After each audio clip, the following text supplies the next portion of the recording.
Friends, welcome back to my channel. কেমন আছো সবাই? আশা করি সবাই খুব ভালো আছো।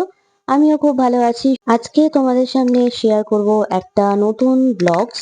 তো এইটা হচ্ছে আমার ডান্সের ব্লগ। না না না, সেখানে ডান্স আমি করব না। মানে ডান্স তোমরা গান দিয়ে শুনতে পাবে না, কিন্তু ব্যাপারটা হচ্ছে ডান্স করতে গিয়ে আমি যা যা করি, মানে কিভাবে আমি ডান্সটা তুলি বা ডান্স করার আগে আমি কি কি করি সেগুলোই তোমাদের সাথে শেয়ার করব। কি বলতো, যখন আমরা কোনো মানে ডান্সার বা ডান্সার যারা না, তারাও যদি কখনো কোনো নাচ তুলতে চাও, তখন আমাদের আগে কিন্তু ডান্সটাকে একটু প্র্যাকটিস করতে হয়। এবং কিছু স্টেপস থাকে, নতুন নতুন স্টেপস মাথায় আসে, বা ধরো নিজে থেকেও যদি কখনো তুলতে হয়, সেগুলোও কিন্তু আমাদের ডান্সের আগে বা ডান্স শুট করার আগে কিন্তু আমাদেরকে করতে হয়। এবং একটা ডান্স করার পেছনে কতটা খাটনি থাকে, প্রথমত হচ্ছে মেকআপ। আর যেহেতু আমার কোনো মেকআপ ম্যান নেই, আমি নিজেই মেকআপ করি নিজেরটা। এবং শাড়ি-টাড়ি যা কিছু দেখছো সব আমার নিজেই করা হয়, এবং প্রয়োজন হলে আমার মা হেল্প করে দেয়। তো সেক্ষেত্রে কিন্তু আমাদের একটু প্রবলেমই হয়। তো এত কিছু প্রবলেম ফেস করে আমি একটা ডান্সের শর্টস ভিডিও বানাই বা লং ভিডিও বানাই, যেটাই বলো না কেন, সবটার মধ্যে কিন্তু একটা মানে কঠিন পরিস্থিতি লুকিয়ে থাকে, এবং তার সাথে খাটনি থাকে, সবকিছুই থাকে। তো সেটার আজকে ছোট ছোট টেক গুলো তোমাদের সাথে শেয়ার করব। কারণ আমি একটা মানে একবার শুট করতে গিয়ে কোনো শুট এক চান্সে হয়ে যায় না। সবটার মধ্যে অনেকবার টেক নিতে হয়, অনেকবার সেটাকে অফ করতে হয়, লাইট দেখতে হয় ঠিকঠাক আছে কিনা। যেরকম আমি এখনই দেখো রিমোট হাতে নিয়ে বসে পড়েছিলাম, কারণ আমার যে রিং লাইটটা ছিল সেটার আলোটা আমার ঠিকঠাক মনে হচ্ছিল না। তো সেই জন্য আমি আবার চেক করে নিচ্ছিলাম যে কিভাবে বাড়ানো কমানো যেতে পারে, বা কতটা আলো প্রয়োজন, এইগুলো জাস্ট মেনটেন করে নেওয়াটা ছোট ছোট জিনিস, বাট সেগুলো কিন্তু পুরো ভিডিওটার মধ্যে এফেক্ট দেয়, বা যার জন্য তোমাদের দেখতে ভালো লাগে, বা ধরো লাইটের এফেক্ট তোমরা পরিষ্কারভাবে দেখতে পারো। সেই ভিডিওগুলো নিজে হাতে করা, এবং যখন এটা আরো বেশি করে সাকসেস পায়, যখন এটা তোমাদের সামনে আমি পৌঁছাতে পারি বা তোমাদের সামনে আমি উপস্থাপন করতে পারি, তখন কিন্তু খুব ভালো লাগে। সো তোমাদের কি মতামত সেটাও কিন্তু আমাদেরকে কমেন্ট করে জানাবে। এবং আমি এইটা শুট করছিলাম হচ্ছে আগমনী শুট, যেটা তোমরা আমার ডান্স চ্যানেল মানে হচ্ছে প্রমিলার ডান্স চ্যানেলে তোমরা দেখতে পাবে। সেই প্রমিলার ডান্স চ্যানেল যদি তোমরা সাবস্ক্রাইব করে না থাকো, সেটা কিন্তু অবশ্যই সাবস্ক্রাইব করে দিও। যারা যারা দেখছো বা আমার এই ভিডিওটা যাদের কাছে পৌঁছচ্ছে, তারা যদি দেখে থাকো তাহলে অবশ্যই কিন্তু সাবস্ক্রাইব করে দিও। সেখানে আমার এই আগমনীর ডান্স শুট গুলো তোমরা এখানে দেখতে পেয়ে যাবে। আর যদি তোমাদের ডান্স দেখতে ভালো লাগে তাহলে কিন্তু অবশ্যই লাইক করে দিও। আর এই যে শাড়িটা দেখতে পাচ্ছ, এটা কিন্তু আমার দিদার শাড়ি। তো আমি দিদার শাড়িটা আমি ধার করে পরে নিয়েছিলাম। বাট শাড়িটা কিন্তু খুবই ভালো লাগছিল। আর হ্যাঁ, জুয়েলারি গুলো হচ্ছে আমার মায়ের। আর সবকিছু মিলে আমার এই লুকটা তোমাদের কেমন লেগেছে অবশ্যই কিন্তু কমেন্ট করে জানাবে। আর এটা হচ্ছে আমার সেকেন্ড ডান্সের লুক। এই ডান্সটা করার আগেও কিন্তু আমি প্র্যাকটিস করেছিলাম।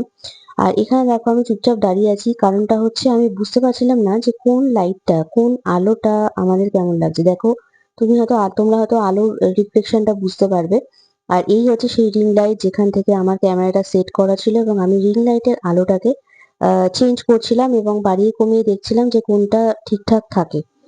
সো নাচের এই ছোট ছোট মুহূর্তগুলো যখন আমরা করি, তখন হয়তো আমাদের মনে হয় যে এটা করতে অনেকটা টাইম লাগছে, কিন্তু তার রেজাল্ট যখন আমরা পাই তখন কিন্তু আমাদের খুবই ভালো লাগে। আর তোমরা হয়তো অনেকেই ভাবো যে ও ডান্স করা বা রিলস বানানো, হ্যাঁ কি ব্যাপার, ওটা তো ইজিলি করা যায়। কিন্তু ব্যাপারটা কিন্তু তা নয়। একটা ডান্স বা একটা রিলস, সে যেকোনো আর্টিস্টই হোক না কেন বা যেকোনো ইউটিউবারই হোক না কেন, তারা বুঝতে পারবে সেই রিলসটা করতে কতটা তার পেছনে পরিশ্রম লাগে, এবং কতটা চিন্তা ভাবনা লাগে, কতটা কি তার পেছনে পরিশ্রম করতে হয়। তারপরে গিয়ে একটা ডান্স বা একটা রিলস তৈরি হয়। সে যাই হোক না কেন, সে যত বড় ইউটিউবারই হোক না কেন, বা যারা যত নতুন ইউটিউবারই হোক না কেন, তাদের পরিশ্রমটা অবশ্যই থাকে। আর হ্যাঁ, আমরা এটা আশা করতে পারি তোমাদের কাছ থেকে, যারা তোমরা দর্শক বন্ধুরা আছো, যে তোমরা আমাদের এই যে পরিশ্রম, তার পরিশ্রমের অন্তত কিছুটা ভালোবাসা তোমরা আমাদেরকে দেবে। তোমাদের ভালো লাগাগুলো আমাদেরকে দেবে, আমাদের সাথে শেয়ার করবে, বা আমাদেরকে তোমরা সাপোর্ট করবে। সো এই আশাটা আমরা তোমাদের কাছে রাখতে পারি। সো আমার ডান্স স্টেপটা কেমন লেগেছে তোমরা কিন্তু অবশ্যই আমাকে কমেন্ট করে জানাবে। যদি কিছু ইমপ্রুভমেন্ট আমার মধ্যে তোমরা দেখতে চাও, তাহলে সেটাও কিন্তু কমেন্ট করে জানাবে যে কোনটা ইমপ্রুভ করলে আরো বেটার হবে। কারণ অডিয়েন্সই সব থেকে ভালো বলতে পারবে। তো আমি একটা ছোট্ট করে এরকম একটা ব্লগ শেয়ার করলাম। আজকে অন্য সময় তো রান্নাবান্না শেয়ার করি, বাট আজকে আর সেরকম রান্নাবান্না কিছু শেয়ার করব না। তবে হ্যাঁ, খুব তাড়াতাড়ি একটা রান্নার ভিডিও আসবে এবং যেহেতু দুর্গাপুজো খুব সামনে এবং বলতে হয় যে দেবীপক্ষের সূচনা হয়ে গেছে, তো সেই কারণে কিন্তু দুর্গাপুজোর স্পেশাল বিশেষ কোনো রান্নাও আসতে পারে বা আসবে। কোনো রান্না আসতে পারে কেন বলছি, দুর্গাপুজোর স্পেশাল রান্না অবশ্যই আসবে। তার জন্য কিন্তু তোমাদের অবশ্যই আমার এই চ্যানেলের সাথে থাকতে হবে, মানে উইথ রূপমিতাস চ্যানেলের সাথে থাকবে। আর হ্যাঁ, এরকম ছোট, ছোট অনেক ভিডিও তোমাদের সাথে শেয়ার করব বা ব্লগস শেয়ার করব। প্লাস হচ্ছে যে রেড চ্যালেঞ্জটা আসবে সেটাও কিন্তু তোমাদেরকে বলেছিলাম আমি একটা লাইভে যে রেড চ্যালেঞ্জের ভিডিও আসবে। সেটাও তোমাদের সাথে একবার শেয়ার করব। তোমাদেরকে তার জন্য কিন্তু অবশ্যই আমার চ্যানেলের সাথে থাকতে হবে। সো বন্ধুরা, আমি এই ভিডিওটা এখানেই শেষ করছি। আর খুব একটা বেশি বড় করিনি ভিডিওটা, যাতে তোমাদের বোর না লাগে। যদি ভালো লাগে তাহলে অবশ্যই একটা লাইক করে দিও। আর হ্যাঁ, চ্যানেলটাকে সাবস্ক্রাইব করে নিও। যারা যে সমস্ত বন্ধুরা নতুন দেখছো, যারা চ্যানেলটাকে সাবস্ক্রাইব করোনি, তারা কিন্তু অবশ্যই চ্যানেলটাকে সাবস্ক্রাইব করে দেবে।